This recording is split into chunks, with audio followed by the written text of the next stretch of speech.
আসসালামু আলাইকুম। কি অবস্থা সবার? আশা করি সবাই ভালো আছেন। সৌদি আরব প্রবাসী মনির ভাই আমাকে একটা রিকোয়েস্ট করেছিল এই রাস্তাটা ভিডিও করার জন্য। আসলে সয়ানির যে রাস্তাটা, এই রাস্তাটা আমি এর আগে কখনো ভিডিও করি নাই। তো যেহেতু মনির ভাই আমাকে বলেছে, আর প্রবাসী ভাই বলে কথা, অনেক দিন পর্যন্ত ওনার এলাকাটা দেখে নাই বিদায় আমাকে রিকোয়েস্ট করেছে। উনি 5 বছর পর্যন্ত এখনও দেশে আসে নাই, তার জন্য ওনার দেশের অবস্থা বা ওনার এলাকার পরিবেশ পরিস্থিতি কেমন আছে সেটা দেখার জন্য আমাকে একটা রিকোয়েস্ট করেছে। তো তাই আমি ওনার রিকোয়েস্টটা রাখার জন্য ওনার প্রিয় জায়গা পূর্ব বাজারে চলে আসলাম।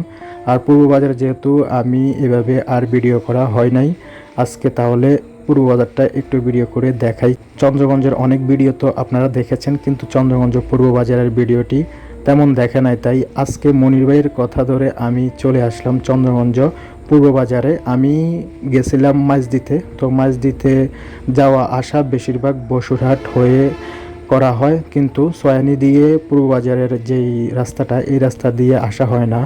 মনির ভাইয়ের রিকোয়েস্টের কারণে আজকে চলে আসলাম সয়ানি হয়ে পূর্ব বাজারের রোডের মধ্যে। আমি পূর্ব বাজার ত্যাগ করে চন্দ্রগঞ্জ বাজারে চলে আসছি, বান্দরগোলা পার করেছি। মনির ভাই হয়তোবা পূর্ব বাজার আলাইয়াপুরের শেষ সীমানায় অবস্থান করেন। আপনার এই ভিডিওটি আপনার জন্য।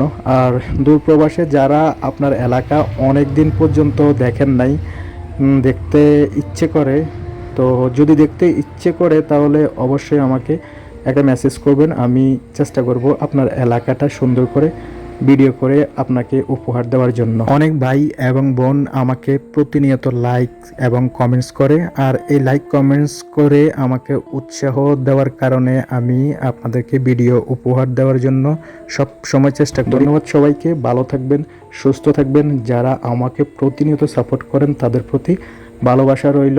আল্লাহ হাফেজ, আসসালামু আলাইকুম।